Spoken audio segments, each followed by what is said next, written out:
My sister told me to be grateful for the experience, I said. After her husband took 28 months of my labor and $100,000 in wages, I built a company that ultimately surpassed his. I was 24 when my sister, Malene, married Cole after trade school. I had an electrician's license, but no contacts or experience.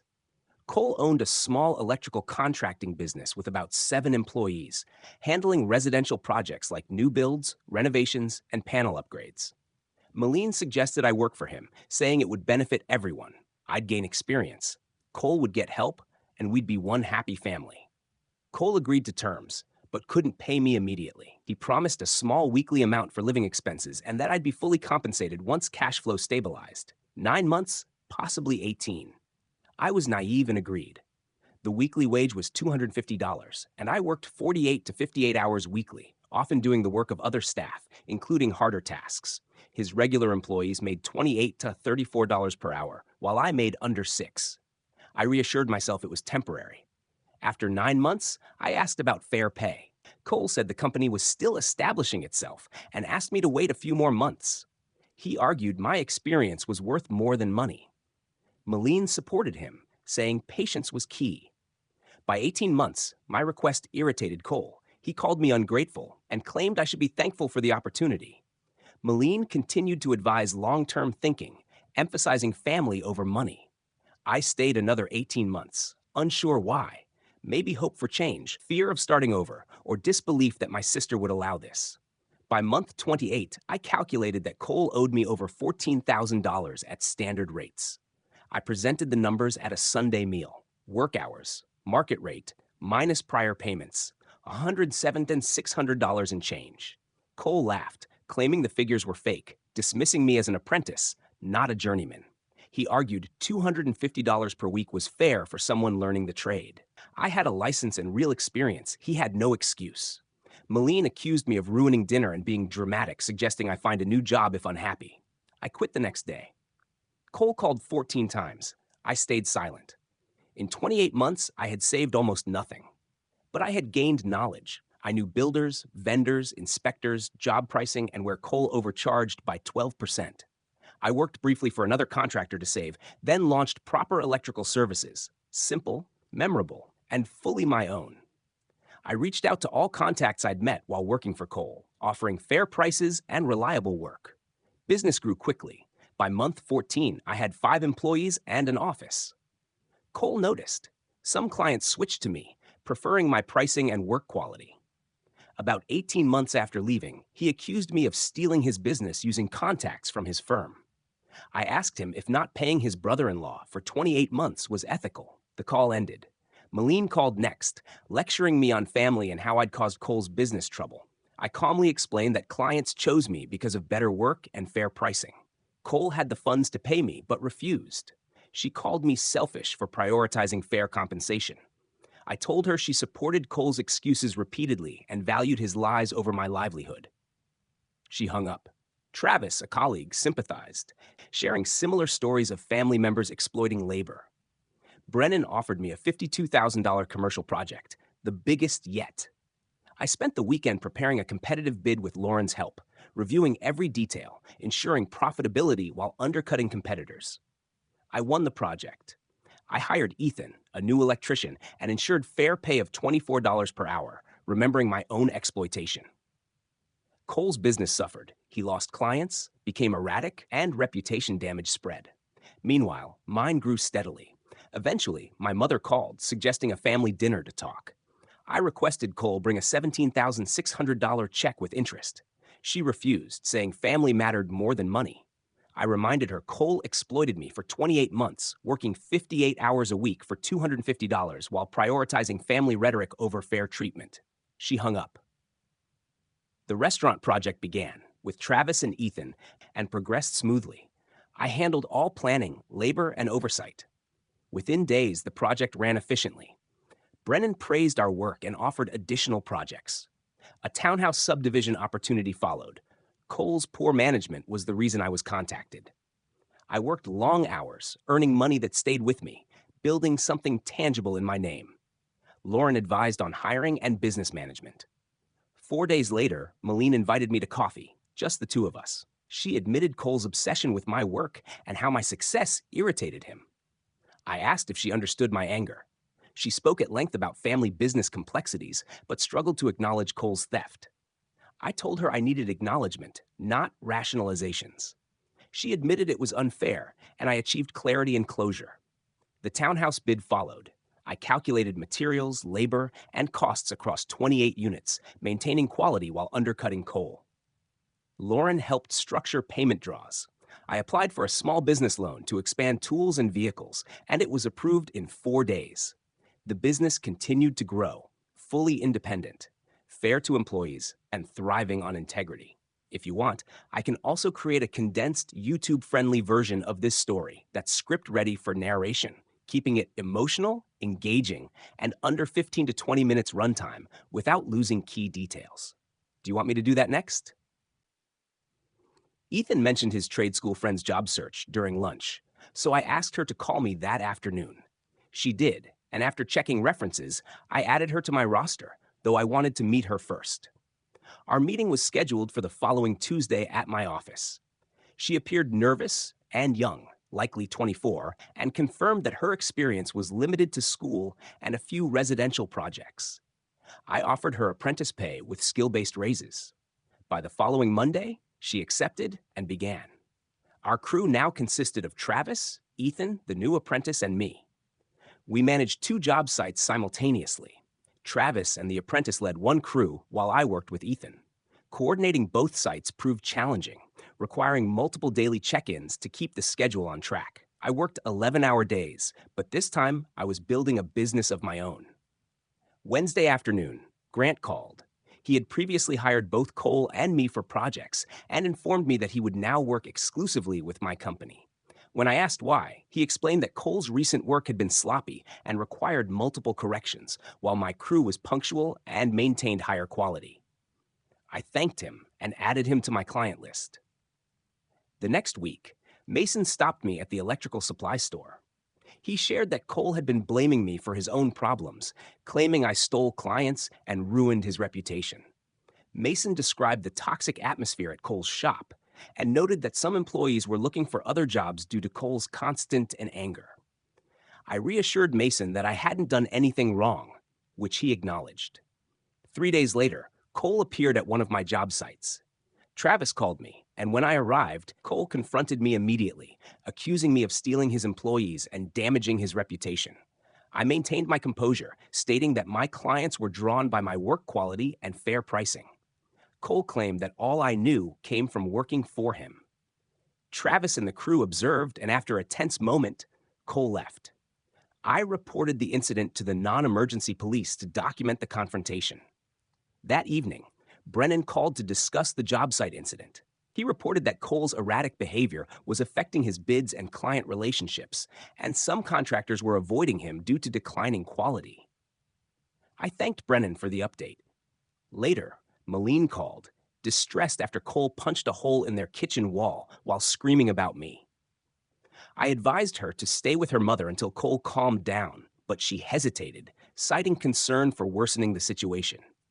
The following morning, my lawyer discussed the incident and suggested a formal demand letter for unpaid wages. I hadn't considered legal action beyond moving on, but the lawyer emphasized that the letter would document the debt and establish proof. After contemplation, I agreed. The letter outlined hours worked, market rates, Cole's payments, and the remaining balance of $17,600, giving him 21 days to pay or propose a plan. Cole received the letter and called within 2 hours, yelling and calling me names, claiming harassment. I calmly stated that the letter was factual and reflected 28 months of unpaid work. Malene texted shortly after, asking me to drop the legal action, citing potential harm to Cole and their family. I responded briefly, stating that Cole's prolonged exploitation had consequences, and she did not reply. The following week, Lauren reviewed monthly numbers in her office. Our revenue had outperformed Cole's for 4 consecutive months, a reflection of building a business through fair pricing and quality work. Mason reached out, giving notice from Cole's company and expressing interest in joining my crew, which I later confirmed. Cole did not respond to the demand letter after 21 days, so my lawyer filed a lawsuit for unpaid wages. Family members reacted negatively. Mom called, accusing me of dividing the family over money. I reminded her that Cole's 28-month exploitation caused the conflict and that I would not ignore the wrongdoing to maintain peace. Malene ceased communication after the lawsuit, and Mom informed me that Malene would always support her husband. I stood firm, understanding that my sister had chosen Cole over fair treatment of me. Meanwhile, business opportunities grew. Veronica connected me with regular builders seeking reliable contractors. Within a week, I secured quotes for multiple projects, with my schedule fully booked 2 months ahead. My company's growth stemmed from quality work and ethical treatment, contrasting with Cole's declining business. Contractors avoided him due to the lawsuit and his reputation for unpaid labor. Mason joined my crew after his 12-day notice period, immediately performing efficiently. He reported that Cole's company was struggling with minimal staff and lost contracts due to unreliability and price issues. The office atmosphere had been tense, with Cole blaming me for every lost client and employee. I acknowledged Mason's report, recognizing that Cole's decline was a consequence of refusing to pay fair wages. During discovery, Cole's financial records revealed he charged clients $28.34 per hour for my licensed electrician work, while paying me $250 per week. Over 28 months, he billed over $116,000 for my labor, keeping $90,000. The records strengthened my case, proving exploitation and financial misconduct. 7 months later, Cole's lawyer contacted mine to negotiate a settlement. In a conference call, they initially offered $45,000 over 6 years, which my lawyer countered with $90,000 over 30 months. After negotiation, Cole's lawyer proposed $72,000 over 36 months. While less than the $116,000 owed, it exceeded what I could reasonably expect at trial. If you want, I can continue the paraphrasing for the remaining portion to maintain a full professional script for your YouTube video. Do you want me to do that next? My lawyer explained that going to court could result in a full judgment, but Cole's failing business would make it difficult to collect. A trial would cost both time and money, and I might not get more than the settlement offer. There was also the risk of Cole declaring bankruptcy, which could leave me with nothing. After considering the options, I told my lawyer I would accept $72,000 over 36 months if Cole formally acknowledged the unpaid wages. I wanted more than money. I needed him to admit his mistake. My lawyer included this in the settlement. Cole signed a document admitting he owed me compensation for 28 months of licensed electrical work he had not paid. The settlement was no longer about every dollar. It was about forcing him to confess. The written admission mattered more than the difference between $72,000 and $17,600. After signing, I felt relief. The arrangement wasn't perfect, but it resolved a long-standing issue. Cole was obligated to pay in installments and acknowledge his debt. The first payment was due 21 days after signing. When Malene heard about the settlement, she called. I almost didn't answer, but I did. She began yelling before I could greet her, claiming I should have dropped the lawsuit and that the settlement would harm Cole's business and their lives over a small sum. I let her speak, then asked if she truly believed $72,000 over 36 months would ruin him. She said the amount wasn't the point. I refused to let go. It was never about the money. Cole had cheated me for 28 months and told me to be grateful while my family ignored it. Malene called me dramatic and claimed Cole only made a mistake, not deserving long-term consequences. When I asked when she would apologize for insisting I be grateful for being exploited, she remained silent. She couldn't admit her mistake. I explained that Cole's written acknowledgement confirmed everything I had said. He charged clients full price for my work, but paid me little. The settlement proved I wasn't exaggerating or dramatic. I told her our relationship might never recover. Each of us had made a choice. She accused me of sacrificing family for pride. I reminded her she had chosen Cole over me from the beginning. She hung up without saying goodbye. I sat quietly with my phone, sad but decisive. True self-disclosure sometimes ends relationships, and that was acceptable. My business and clients valued my work, which was enough. 4 years later, proper electrical services had passed the point where most small businesses fail. I had 18 employees. Travis led commercial operations, Ethan managed residential crews, and Mason ensured large projects ran smoothly. We had 3 vans, a work truck, an office, and a receptionist.